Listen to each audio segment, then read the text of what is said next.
alien cadets watched in horror. The human should be dead, but stood up. The training ground on Wythar Station buzzed with nervous anticipation. For the first time, alien cadets from across the galactic Concord would be observing a joint exercise with humanity's new military recruits.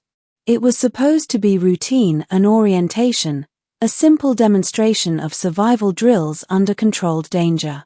But nothing about humans was ever routine. The setup. Cadet Lervar of the Krell hissed softly, her frills twitching as she leaned toward her seatmate. Why is the human so calm? Does he not know what is about to happen? On the floor below, Sergeant Daniel Cole stood unarmored, dressed only in fatigues and boots. He had volunteered for what the instructors called a hazard endurance simulation. The aliens whispered among themselves. To the cadets, hazard endurance meant broken bones, shredded scales, collapsed lungs.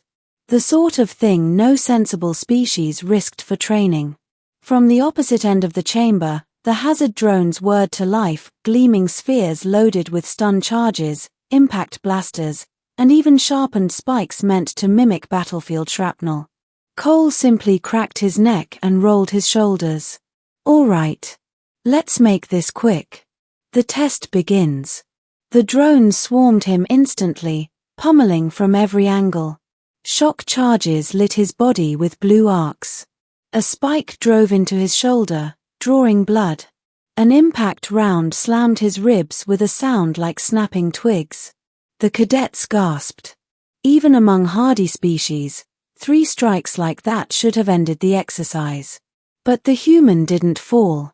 He staggered, gritted his teeth, and lunged forward. With one hand, he ripped a drone from the air and smashed it into the floor. Sparks showered across the chamber. Cadet Jerick of the Vayari shook his mandibles in disbelief. He should be unconscious. His body cannot possibly withstand. Another blast struck Cole in the back, hurling him face-first to the ground. He lay still for several heartbeats. The alien cadets leaned forward, certain the human had failed. Then he moved. Slowly, impossibly, Cole pushed himself up. His face was blooded, his uniform scorched, one eye nearly swollen shut. And still, he rose. Shock and denial.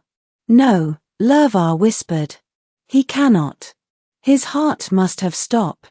His pain receptors must be destroyed, another cadet muttered, trembling.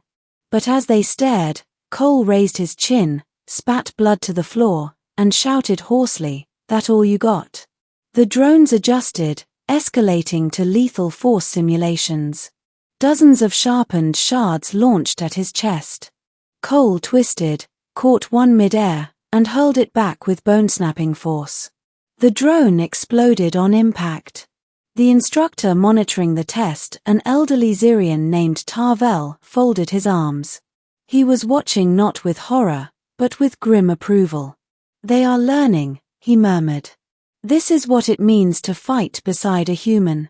The breaking point. The drones swarmed again, stabbing, blasting, tearing. Cole's body finally buckled. He collapsed to his knees, chest heaving, blood streaking down his arm. The cadets leaned forward, certain this was the end. Cadet Jerick exhaled sharply. It is finished. He cannot rise again. His biology is too fragile. But then, in the silence between drone strikes, Cole began to laugh. A low, ragged sound that crawled into the cadets' minds and chilled them. He planted one hand on the floor, then the other. With a roar that shook the chamber, he surged upright once more. Every cadet flinched. Their instinct screamed at them, this creature should be dead. Yet here he stood, stronger in defiance than before. Cole raised both middle fingers toward the drones. "Come on." The turn. The drones rushed him as one. But this time, the human didn't merely endure, he attacked. He caught a drone by its spike and swung it like a flail, smashing others from the air. His movements were fueled not by strength alone, but by something the aliens had never seen, sheer refusal. Every strike, every gasp of breath, was a declaration, I will not fall. Within minutes, the hazard drones lay in pieces, smoke curling from their shattered frames. The chamber went silent, save for Cole's ragged breathing. He swayed, his body battered, but he did not collapse. He simply raised a bloodied hand in salute to the viewing deck. Aftermath. The cadets sat frozen, wide-eyed, some trembling. A few whispered prayers to their ancestors. One fainted outright, sliding from his seat with a thud. Instructor Tarvel's voice finally broke the silence. Remember what you have seen today. Machines designed to incapacitate any warrior failed.